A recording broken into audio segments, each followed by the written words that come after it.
Entonces, nosotros no podemos arreglar la falta de trabajo del marido, la falta de dinero para comer. No vamos a poder ni aunque queramos, salvo que saquemos de nuestro bolsillo y yo te mantengo. Pero sí podemos comprender que, como defensa, esta paciente, cuando tiene que tramitar psíquicamente la muerte de sus hijas, hace esta equivalencia y tiene un episodio de hipertensión y de accidente cerebrovascular porque su aparato psíquico ha sido superado por la situación, aunque se presente a la consulta como si son dos menos, pero no importa. ¿Está claro? Vamos a seguir leyendo. ¿Podrían hacer un patito de agua? Sí.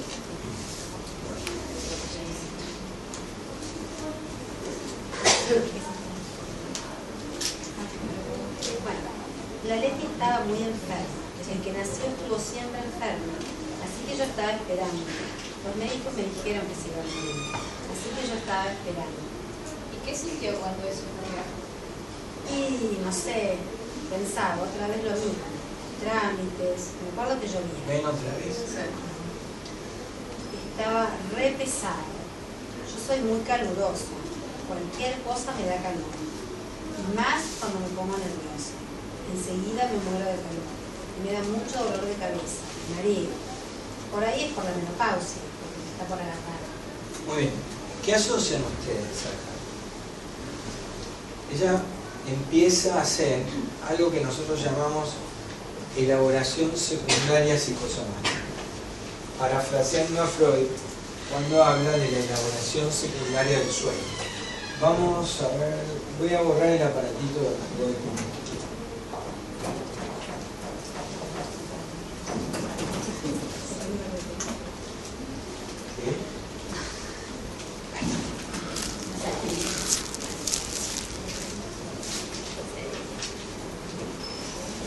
¿Alguien se acuerda lo que es la elaboración secundaria del sueño? Exacto. ¿Y en qué consiste?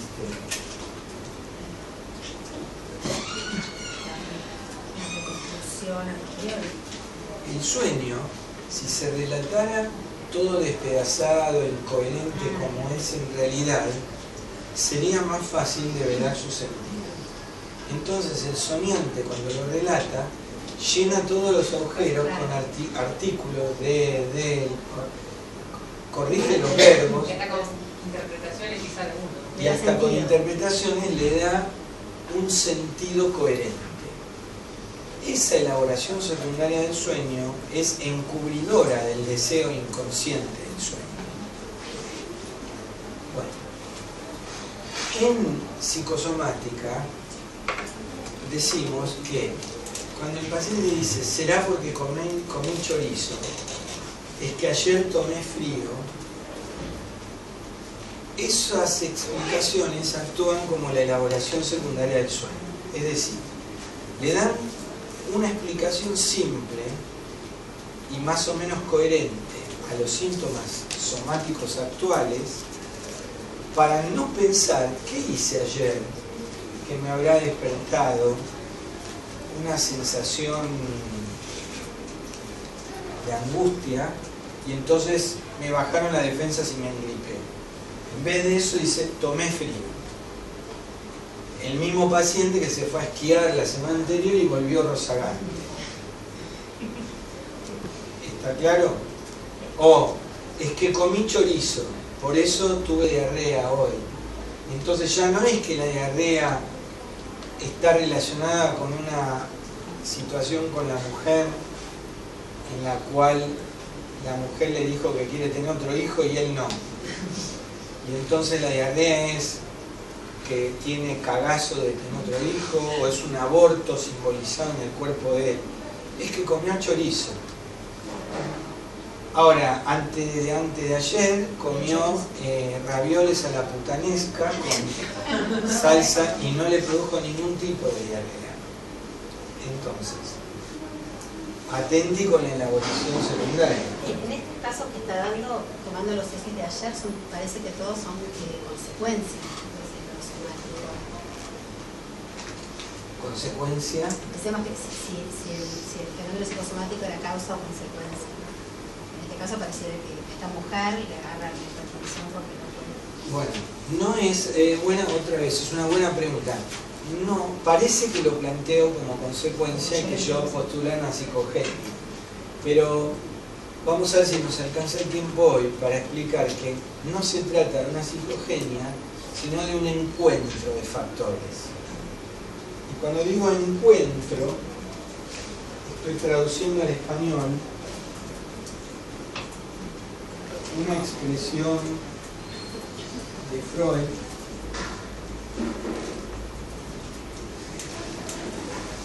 que es Entgegenkommen, que él usa cuando una cosa choca contra la otra o se junta con la otra, y que la usa en los estudios sobre la histeria para hablar de la complacencia somática. Lo que se llama complacencia somática, en realidad en alemán, Freud decía esta palabra, decía somatisches, no sé cómo se pronunciará, pero que quiere decir somático, Entgegenkommen. Es algo que se encuentra con lo somático. Usaba la misma palabra también para referirse a las neurosis de transferencia. Él decía que había una neurosis que se encontraba con la persona del analista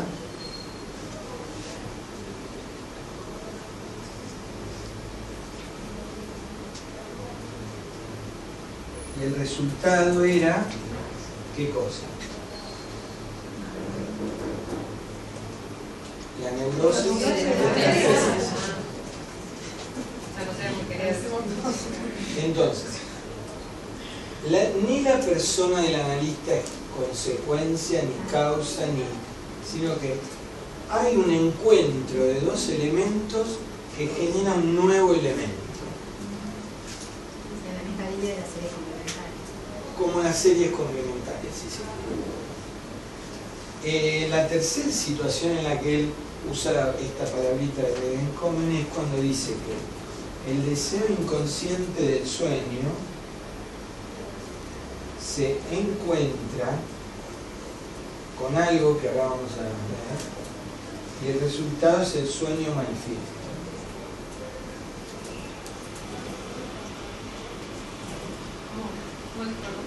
Que el deseo inconsciente del sueño se encuentra con un elemento cuyo resultado es el sueño manifiesto. ¿Cuál es este elemento? Muy bien, los restos diurnos. Frases dichas, algo visto, oído, elementos perceptivos del día mismo del sueño o del día anterior. Son percepciones frescas, que son como ladrillos que sirven para construir el edificio del sueño. Ahora, ¿es el resto diurno causa del sueño? ¿Es el sueño efecto del resto diurno? No, pero sin embargo el resto diurno es necesario para que se haga el sueño manifiesto. Bueno, acá es igual. La situación de la muerte de las hijas es necesaria para que ella haya tenido su accidente cerebrovascular, pero no es la causa del accidente cerebrovascular, porque también es hipertensa y eso genera accidentes cerebrovasculares. Entonces, ¿la muerte de la hija es causa de hipertensión? No, era hipertensa de antes. Y en ese caso, los médicos dicen que hipertensa, ella dijo, por Nervios. Es nerviosa. Por Nerviosa. nerviosa. Que no es nada físico. Médicamente, ¿qué es eso? La hipertensión. ¿La hipertensión nerviosa? Lo que pasa es así. Hay hipertensiones que se explican por un problema renal. Por ejemplo, si tenés una alteración en los vasos que van al riñón, ahí se producen unas hormonas, hay un sistema que se llama sistema renina, angiotensina, aldosterona, que maneja la retención de sodio o la eliminación de sodio y son mecanismos reguladores de la presión arterial. Por eso los sensores están ahí, porque le tienen que avisar al riñón de tener más sodio para subir la presión o eliminarlo para bajarla. Y además porque el riñón produce hormonas. Bueno, cuando hay un problema ahí, esa hipertensión es una hipertensión de origen renal. Cuando hay un problema X en el corazón, hay hipertensiones de origen cardíaco. Pero existen hipertensiones en donde el corazón está bien, el riñón está bien y no se encuentra la causa. A esa hipertensión se la llama hipertensión arterial esencial. Ahora, la palabra esencial no explica nada, es como decir, es una hipertensión que no sabemos de dónde viene. Entonces es emocional. Entonces, como explicaba antes, todo lo que no se sabe de dónde viene es nervioso o es psíquico. O sea, cuando Porque se como habla lo de psíquico es esencial, invisible, cuando se habla de esencial también se puede decir que es nervioso, o se le dice nervioso. como que es nervioso. Pero es una mala explicación. Pero es hipertensión, pero la hipertensión está. La hipertensión está, y aparte lo nervioso puede también estar en la hipertensión cardíaca o en la hipertensión renal, por más explicación fisiopatológica que tengamos. Y aparte, no es nervioso, eso es como el título anorexia nerviosa, que no es ni anorexia ni nerviosa. O sea, la palabra nervioso sugiere que la persona es muy nerviosa. En realidad, lo que quiere decir es que ahí hay algo psicológico, emocional, y que habrá que determinar.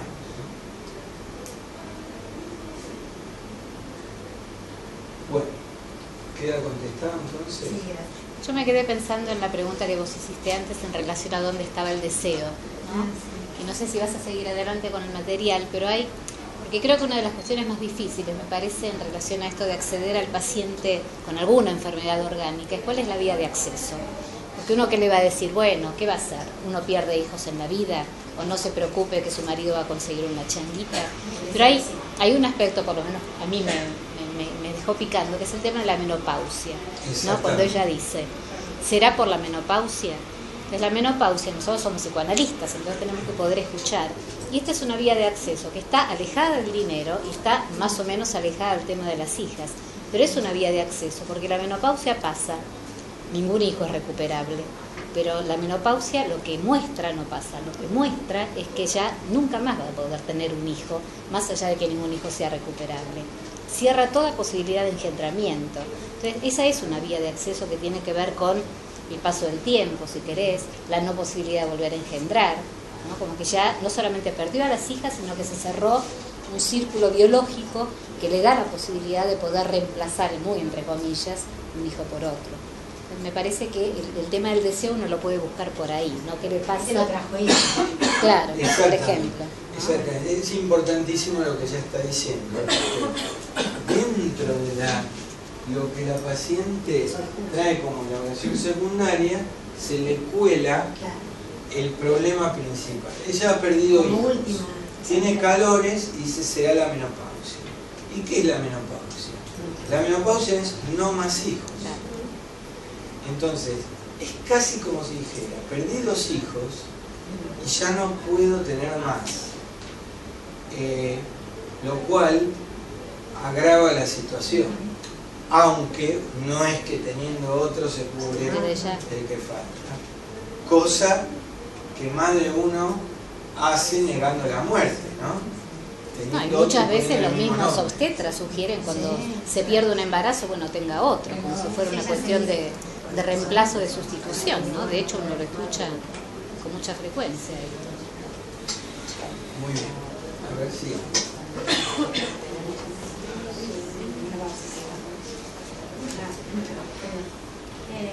Por ahí es la menopausia, que me está por agarrar. A mí no me molesta venir acá y hablar con usted. A veces hasta me descargo. Y es como que me voy más liviana. Pero me pregunto de qué sirve venir a hablar. ¿Cómo me va a curar usted? Porque esto que me pasa es del cuerpo, no es de la cabeza. ¿Y usted no cree que puede haber alguna relación entre el cuerpo y la cabeza? No, son dos cosas distintas. Una cosa es estar loco y otra es tener presión. Y yo no estoy loca. ¿Pero cree que podría haber alguna relación entre lo que le pasa en la vida, situaciones difíciles que tiene que atravesar, y el hecho de que le suba la presión? No, no tiene nada que ver. ¿Qué situaciones difíciles, por ejemplo? Y por ejemplo, la muerte de Marga o la de Leti, o el hecho de que su marido tome, o de que no le alcance la plata, o de que José esté preso.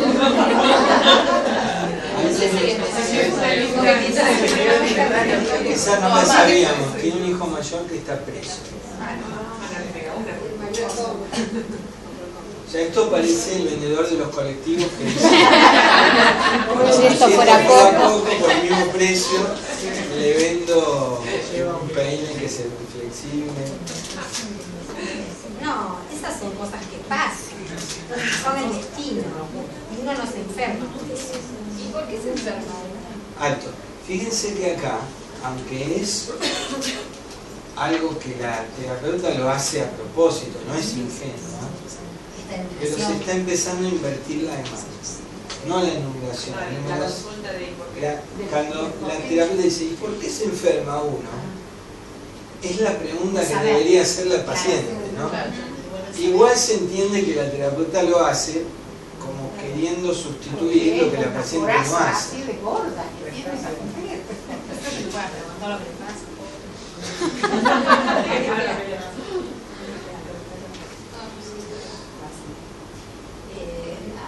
¿Y por qué se enferma uno? Por otras cosas, no sé. Lo mío, yo qué sé, lo mío es nervioso. ¿Y qué quiere decir nervioso? Y de los nervios. No sé, eso, los nervios. Ven que es una elaboración secundaria también. No sé. No conduce a otra cosa. Es como un círculo. Ahí tenemos, ¿qué hablamos ayer? ¿Qué tenemos ahí cuando dice, lo mío es nervioso? ¿Y qué es? Es eso. Ah, eso Eso es eso. Lo concreto, Lo el cerrado. pensamiento Sí, concreto. pero lo llamamos de otra Que manera. una cosa no realiza. Lo banal. ¿Se acuerdan? Eso es igual a sí mismo. No hay metaforización. Es lo literal. ¿Y qué le produce nervios? Y las cosas que pasan. Entonces, No, pero no es lo que te dice. Las cosas pasan por un lado, pero el cuerpo se enferma por otro. Son dos cosas distintas, Bueno, disociadas. acá tenemos la disociación psicosomática por excelencia, ¿no? Muchas gracias. No, como ustedes vieron, entonces el objetivo de esto era lo que estuvimos enseñando. Lo podemos bajar a la clínica y lo observamos. Ah, acá está lo banal, acá está la elaboración secundaria. Esto es un caso tan típico que es fácil ubicarlo dentro de todos estos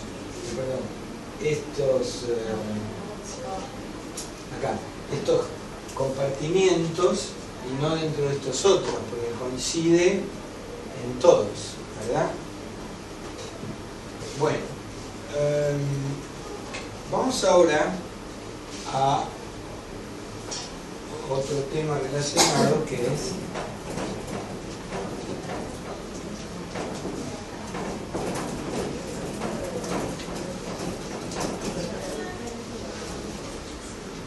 el tema de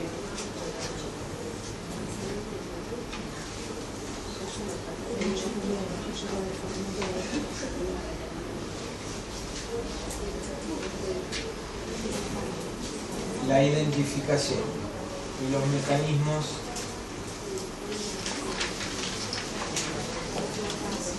de defensa.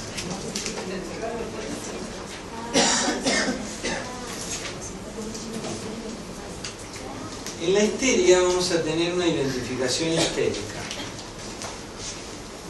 La identificación histérica se caracteriza porque, para utilizar un ejemplo, si hay un colegio de monjas, un colegio de señoritas, en donde está María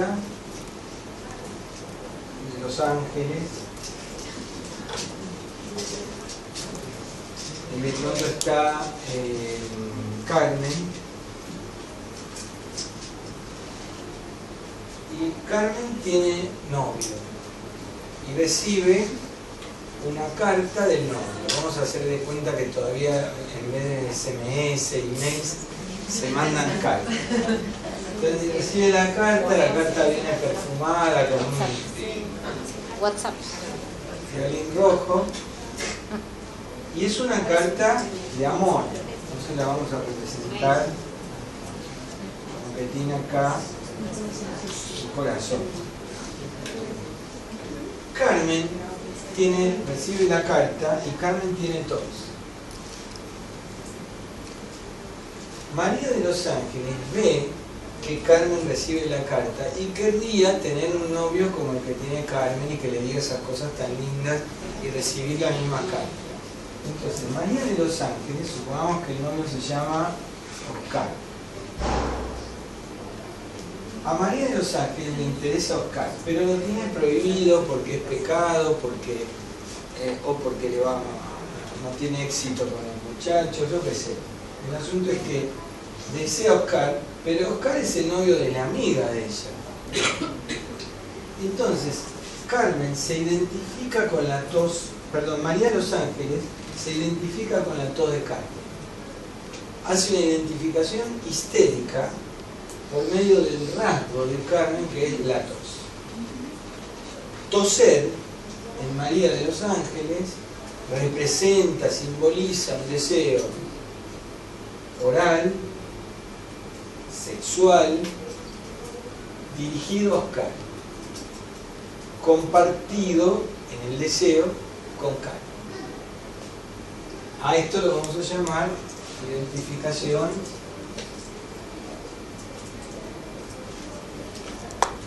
histérica.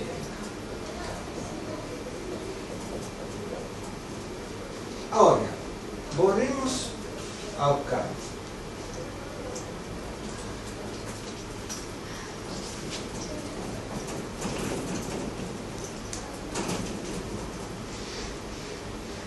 Carmen tiene tos.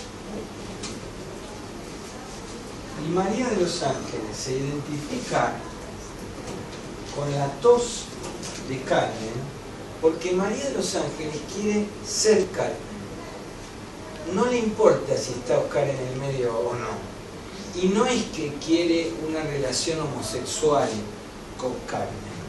Ella quiere ser Carmen, ser una con ella, fusionarse, como habíamos visto acá.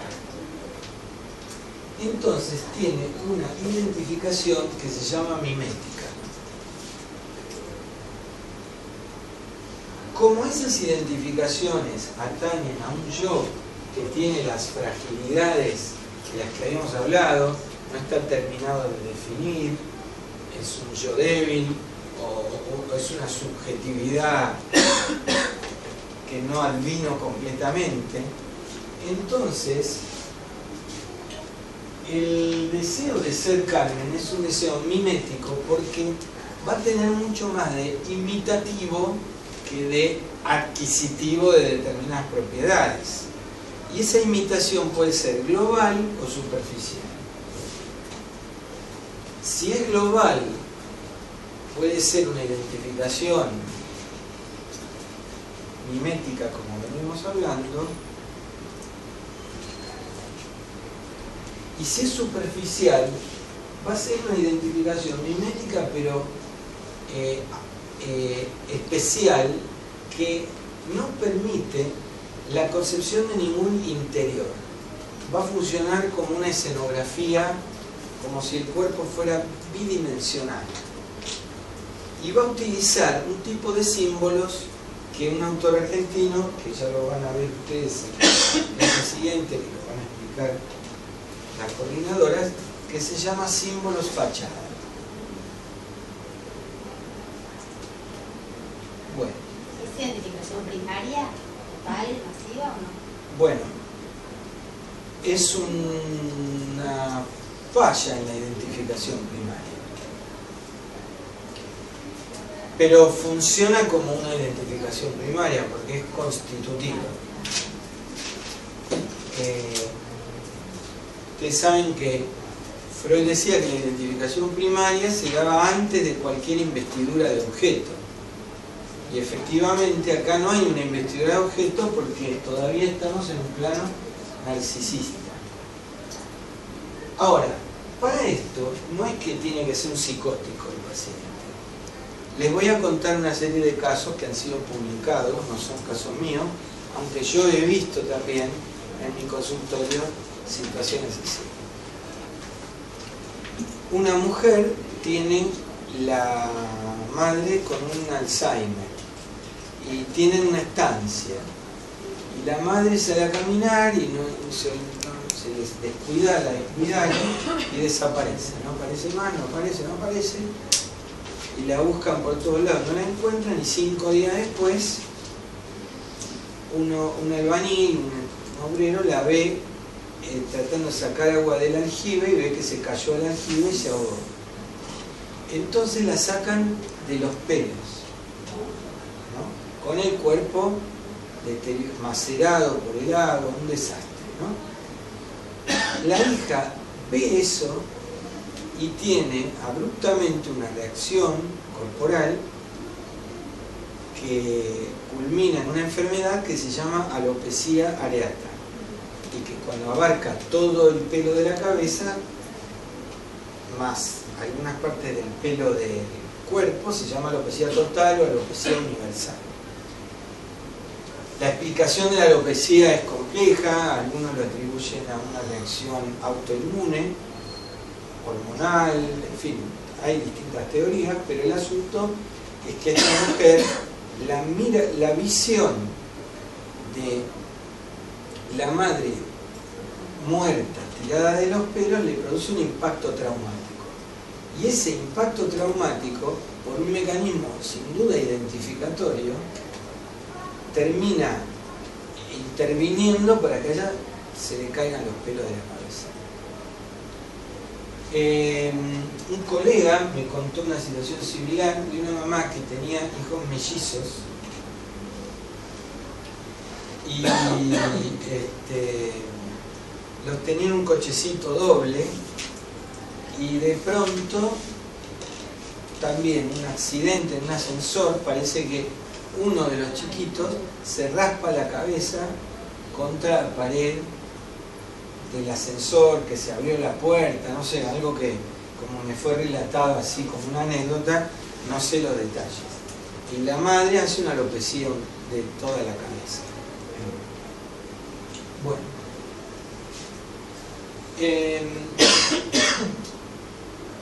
Como estos, hay también ejemplos que menciona un psicosomatólogo francés que se llama Jean Guy, que fue uno de los primeros lacanianos en escribir sobre psicosomática, en donde un paciente puede tener una lesión, por ejemplo en la piel, en el mismo lugar del cuerpo donde la madre o el padre tiene la suya.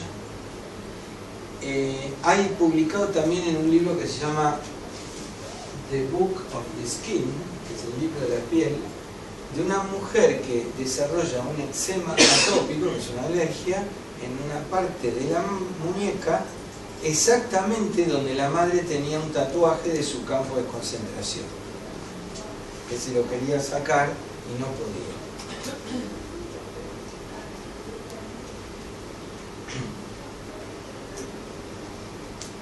Hay veces, esto se da no en la piel. Por ejemplo, una vez supervisé un caso de una mujer que cuando al hijo le encuentra una diabetes insulino dependiente, a ella le aparece un hiperinsulinismo. Y que es una enfermedad problemática porque la hizo engordar muchísimo, porque por la insulina que ella producía consumía la glucosa sanguínea permanentemente y entraba en hipoglucemia, a pesar de que toda esa glucosa era asimilada por el organismo, pero en la sangre había hipoglucemia, lo cual la obligaba a comer permanentemente para mantener un nivel de glucemia y eso determinó una tremenda obesidad. Bueno, en su discurso, esta mujer, por ejemplo, decía: yo cuando vienen a casa, cocino para un ejército, que es una expresión que se usa de los que hacen de más. Pero lo más notable de todo era este funcionamiento de A2 que determinaba que su cuerpo producía lo que al hijo le faltaba, como si fuera que todavía lo tuviera comunicado por el cordón umbilical. Y para no seguir contando anécdotas de otros, también me ocurrió una vez, y está publicado en mi libro, que unos pacientes que estaban en un grupo de psicoterapia de grupo, en el cual los dos tenían psoriasis. La historia de uno era que el padre, que era psicótico, lo castigaba cada vez que él transpiraba, porque decía que la transpiración era mala, que producía enfermedades, que se iba a resfriar, entonces que él no tenía que transpirar. Bueno, como todo chico, él jugaba y transpiraba. Cuando transpiraba, él le hurgaba por adentro de la camisa: transpiraste, y agarraba un cinturón y le pegaba. Entonces este muchacho se acostumbró a esconderse, a mentir, a ocultar cosas que le daban placer, el juego, porque tenía este padre salvaje que le pegaba. El otro miembro del grupo, completamente al revés, era alguien que, ingenuo desde el punto de vista psicoanalítico, muy negador, y que decía cosas negadoras. Por ejemplo, todo lo que le pasaba le decía que no le importaba, que lo que él quería era jubilarse para estar panza arriba y no hacer nada. Y este otro decía: vos estás escondiendo cosas porque en realidad lo que vos escondés es tu insatisfacción con tu mujer. Y le hacía interpretaciones salvajes: cuando te jubiles no vas a tener nada que hacer y te vas a enfermar.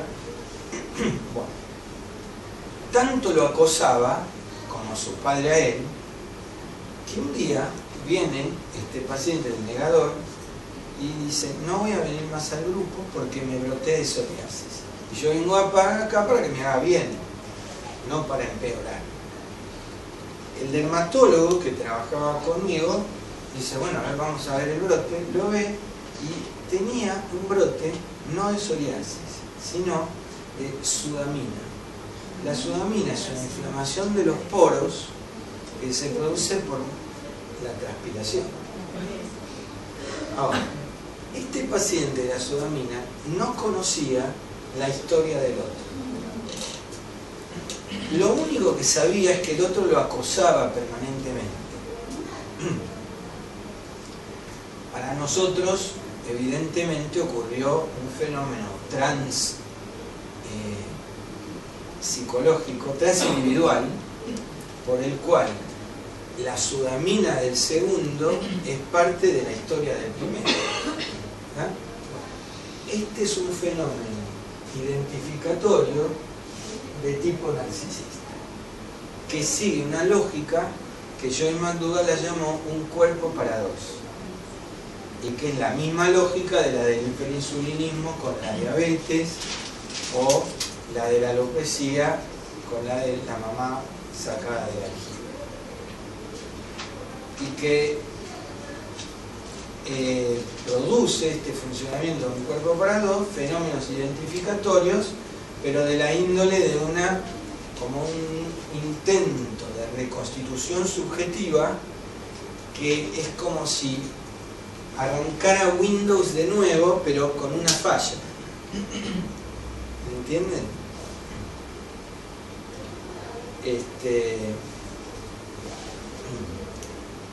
A mí la metáfora de las computadoras, dentro de mi ignorancia en ese tema, sin embargo, me resulta súper interesante. Porque, por ejemplo, hay individuos que andan por la vida funcionando a prueba de fallas.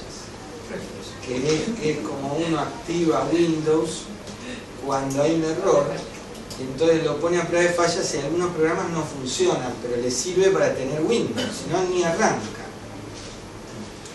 Entonces, el individuo que funciona a prueba de fallas es alguien que ante determinados estímulos se va a tildar.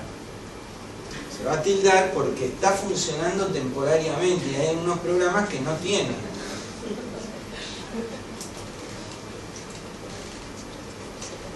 ¿Cómo sería esa identificación en el segundo caso? ¿La psicosomática? Es una identificación que se llama mimética y que la hay, y que el modelo de donde parte es un concepto psicoanalítico que se llama identificación proyectiva. La identificación proyectiva es un mecanismo primitivo de identificación descrito por Melanie Klein, retomado por Ana Segal y toda la escuela inglesa.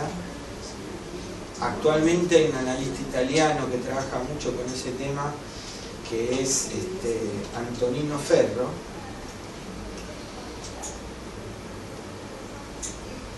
Y que consiste en proyectar en otro aspectos psicóticos o escindidos del propio yo, o partes del cuerpo o del propio funcionamiento que están proyectados en el otro y que requieren un control. Hay que controlar al otro porque el otro tiene esas partes escindidas mías que considero peligrosas. Y esto ocurre sistemáticamente en las parejas simbióticas. Algo que me está costando cerrar, porque creo que estos casos no eran psicóticos. ¿Cómo? Que estos casos que está comentando no son necesariamente psicóticos. No. Pueden ser neuróticos. Sí. ¿Cómo hicieron toda su subjetivación, su constitución del yo con tanta falla? Bueno, seguramente será un poco también parte de la clase de la vez que viene y de otras clases. Tenemos una que se llama neurosis, psicosis y psicosomática, pero vamos a la episteme, ¿no? La teoría de la cual partimos no es una concepción estructuralista. Una concepción estructuralista sería una en la cual, primero, nuestras construcciones serían más lógicas o teóricas que clínicas. El estructuralismo, el psicoanálisis en general, no parte de la empiria, sino que parte de una teoría. Entonces, por ejemplo, el Edipo es una estructura, pero no es una estructura de haber visto cómo funcionan los padres y los hijos, de la cual deducimos el complejo de Edipo, sino que sería una estructura que construimos a partir de que la investigación teórica nos conduce a postular la existencia de tres elementos: el elemento padre, el elemento madre y el elemento hijo. Una vez postulados esos tres elementos, el funcionamiento de la estructura va a estar establecido por las relaciones entre esos elementos, en el mismo nivel y en distintos niveles. ¿De dónde viene el estructuralismo? Por ejemplo, del estructuralismo en la lingüística, en donde uno hace investigación teórica y después estudia la relación entre los elementos, que podrían ser palabras, fonemas, letras, sujeto, predicado, etc., en la misma oración o pasando de nivel. Por ejemplo, en un nivel estudiamos sujeto, predicado, en otro nivel estudiamos las palabras entre sí, luego las sílabas, luego las letras. ¿Me van siguiendo la idea? Entonces, desde un punto de vista estructuralista, habría neurosis, perversión y psicosis. Tres estructuras, definidas por la relación entre varios elementos, como por ejemplo una defensa característica de cada estructura. Para la neurosis la represión, para la perversión la desmentida y para la psicosis la fortrusión o repudio. ¿Me voy muy rápido? Doy por sabidas algunas cosas. Lo psicosomático sería algo que no es una estructura, que es transestructural. Y por eso a lo psicosomático los lacanianos, Lacan también lo llama fenómeno y no síntoma, porque la forma como se construye no es igual a la de un síntoma. porque ya va a venir Leonardo Peskin, es un analista lacaniano que va a explicar psicosomática en Lacan, y ahí le va a explicar la holofrase, el fenómeno psicosomático, etc. Muy bien. Bueno, nuestro enfoque no es estructuralista. Desde que empezamos estoy hablando de ejemplos clínicos, de descripciones, de empiria, cuento casos y casos y casos. Desde ese enfoque no estructuralista, psicosis, neurosis, perversión son entidades clínicas que surgen de la práctica y de la observación, aunque no es que no tengan desarrollo teórico. En la práctica, lo que uno ve es que hay modos de funcionamiento que se van alternando en el mismo individuo, para no decir sujeto y confundir. Los autores que piensan así hablan de núcleos psicóticos. Y dentro de los autores que hablan de núcleos psicóticos podemos mencionar a Blecher, un psicoanalista argentino. Podemos mencionar a Bion, psicoanalista inglés, que habla de elementos alfa, elementos beta y distintos modos de funcionamiento en el mismo paciente. La misma Melanie Klein, que propone una posición esquizoparanoide en la evolución psicosexual del individuo.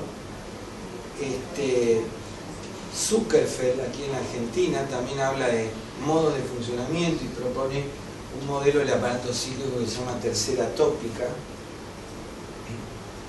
Bueno, podrías seguir con la lista.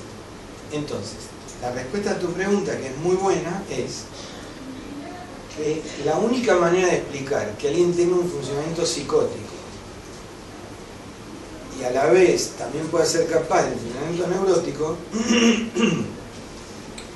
es pensar que la represión primaria, la identificación primaria y todos los elementos constitutivos de la realidad y de la subjetividad no ocurren míticamente una vez y para siempre, sino que están ocurriendo en cada una de las realidades que nos toca enfrentar. Dentro del lacanismo, el que piensa así es Nacio, que dice que la realidad es acontecial, que no hay una realidad sino muchas, y que hay oclusiones parciales, no una única que sería en los psicóticos, y que si la hay, sos psicótico. Entonces, según esa teoría de las oclusiones parciales y de las realidades aconteciales, depende de cómo se va armando tu discurso y tu yo, vos podés funcionar como psicótico en un momento y como neurótico en otro. La operación fundante es el yo, es el fundamento del yo. Bueno, en términos sí, en términos freudianos sí, en términos lacanianos sería el sujeto.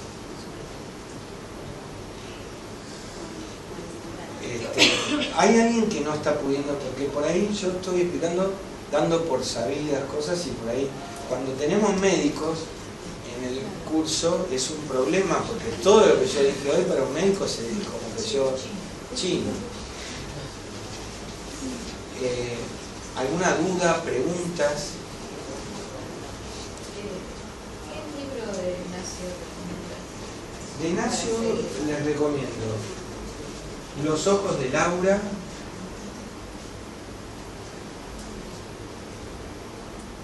les recomiendo Los gritos del cuerpo. Estos son los que más hablan de psicosomática, ¿no? Y El dolor de la histeria.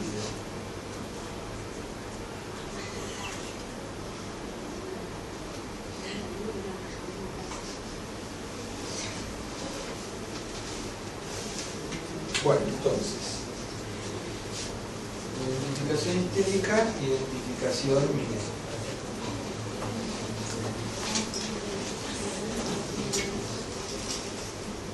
Y acá Si hay identificación mimética, se abren dos, que serían con interior, sin interior. Parece como en Brasil, no sé si alguna vez fueron a andar en, no sé, en buggy, en alguna duna brasilera, que viene un tipo y dice, ¿con emoción o sin emoción? Entonces cuando dice con emoción es una montaña rusa, porque el tipo se manda, no sé si lo hicieron, se manda por unas dunas que son precipicios. Bueno, entonces, interior, y acá tenemos que decir fachada.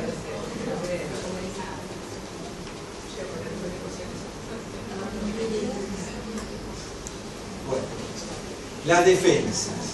En la histeria son defensas neuróticas, reflexión y conversión, ¿no?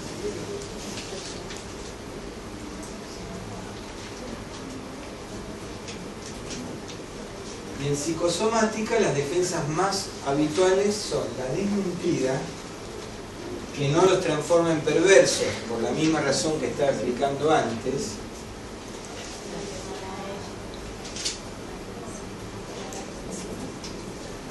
La negación, la supresión, ahora las voy a explicar, y también a veces la repudio o forclusión. Acá hay un problema de traducción, ¿no?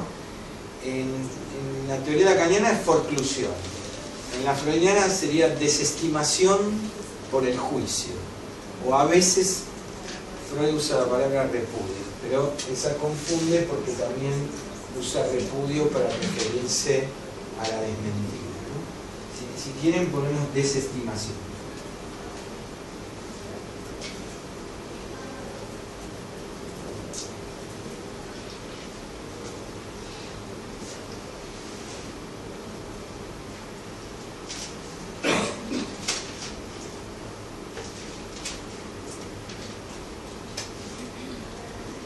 Diferencia entre estas.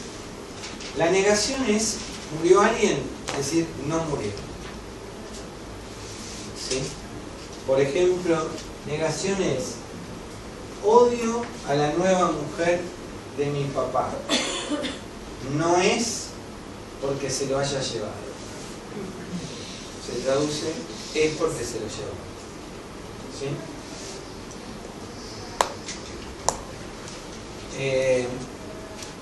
La desmentida tiene una estructura un poco más compleja y no es excluyente de la negación. O sea, hay desmentida con negación y hay desmentida sin negación. Ambos, desmentida y negación, entran dentro de un conjunto más grande que lo podemos llamar mecanismos negadores. Pero no son todos iguales.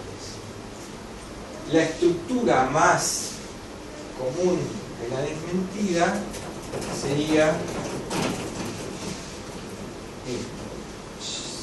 ya lo sé, o lo mismo que decir sí, pero